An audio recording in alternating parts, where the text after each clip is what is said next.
అభివృద్ధి సంక్షేమ కార్యక్రమాలపై ప్రోగ్రెస్ రిపోర్ట్ ను ప్రజలకు వివరించనుంది కూటమి ప్రభుత్వం.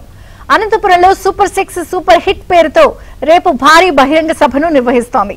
కూటమి పక్షాలైన టీడీపీ అధినేత సీఎం చంద్రబాబు, జనసేన అధినేత deputy CM Pawan Kalyan, BJP రాష్ట్ర అధ్యక్షుడు మాధవ్తో పాటు మంత్రులు కూడా ఈ సమావేశంలో పాల్గొనబోతున్నారు.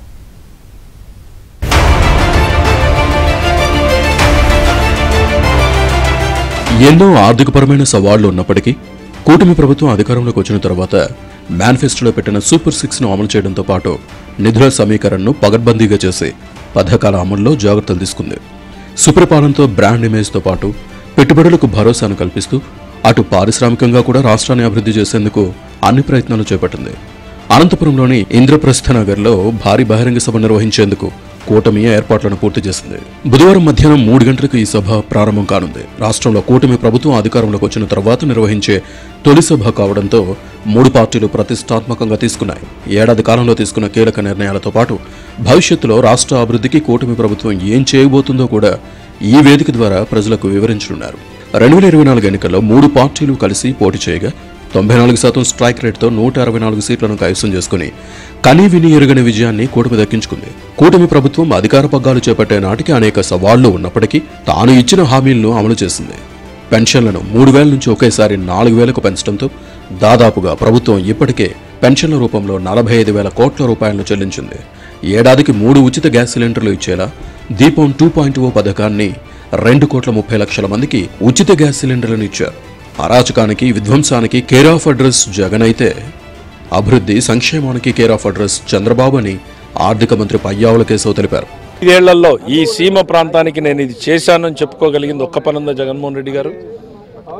ఇవాళ మేము గర్వంగా చెప్పుకోగలుగుతున్నాం. సంక్షేమాన్ని డబుల్ అమలు చేశాం, అభివృద్ధిని డబుల్ చేశాం. అందరినీవా కాలో బెస్ట్ ఎగ్జాంపుల్. 6 పంపులు ఆన్ చేసింది చంద్రబాబు నాయుడు గారు. ఇవాళ 100 రోజుల్లో 12 పంపులు ఆన్ చేసింది చంద్రబాబు నాయుడు అనేటువంటి తపనతో పనిచేస్తూ ఉన్నటువంటి ప్రభుత్వం మాది.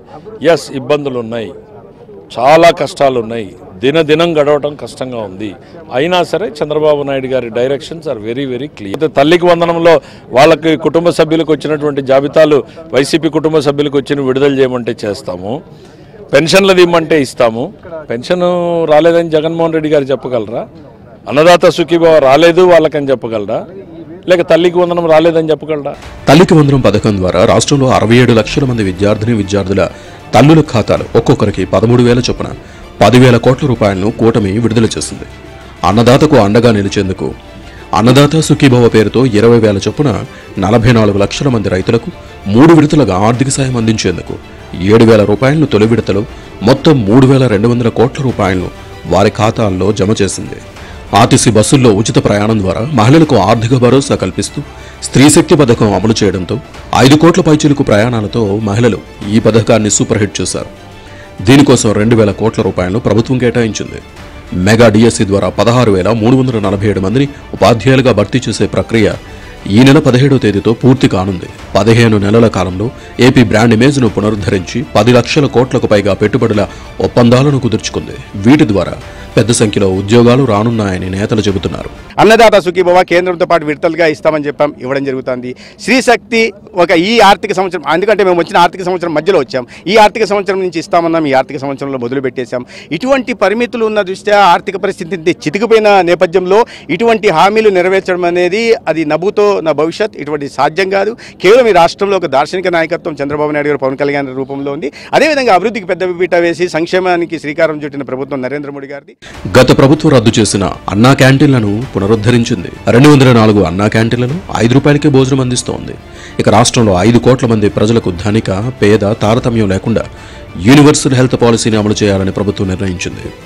25 లక్షల వరకు వైద్య చికిత్సలు ఉచితంగా చేయించుకునేందుకు ఆస్కారం కల్పిస్తుంది. రాష్ట్రంలో ప్రజల సంక్షేమం, అభివృద్ధి లక్ష్యంగా కూటమి ప్రభుత్వం పనిచేస్తోంది. సంక్షేమం, అభివృద్ధి కలగలిపి పాలన చేస్తున్న కూటమి ప్రభుత్వం ఇప్పటికే సంక్షేమంపై 1,00,000 కోట్లకు పైగా వెచ్చించింది. హంద్రీనివా కాలువల విస్తరణ ద్వారా రాయలసీమ చివరి భూములకు తొలిసారిగా కూటమి ప్రభుత్వం సాగునీరు అందించింది.